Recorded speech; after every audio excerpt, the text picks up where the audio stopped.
Hello বন্ধুরা, তো সকাল সকাল চলে এসেছি আমার ছাদ বাগানে। আজকে আমি তোমাদের আমার ছাদ বাগানের কিছু গাছের দৃশ্য দেখাবো। এই দেখো,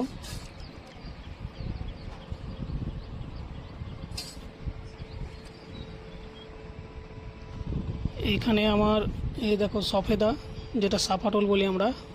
এই দেখো কেবল ধরেছে ছোট্ট গাছে। এই দেখো কাগজ ফুল, এটা আরও অনেক ফুলের গাছ লাগানো আছে। এই দেখো, এইদিকে আছে আমার গোলাপ। এই দেখো গোলাপ। এইদিকে দেখো আরও আছে আমার নয়নতারা, পাতাবাহার, জেরেনিয়াম।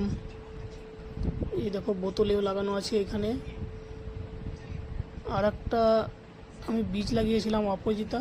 এই দেখো কেবলমাত্র ফুটেছে, চারা বের হয়ে এসছে। তো এই দেখো আমি দেখাচ্ছি তোমাদের আমার ড্রাগন ফ্রুট। এই দেখো ড্রাগন ফ্রুটের গাছ এখনও ধরেনি অবশ্য। আমার ছাদ বাগানে প্রায় 15 থেকে 16 রকম ফুলের গাছ লাগানো আছে।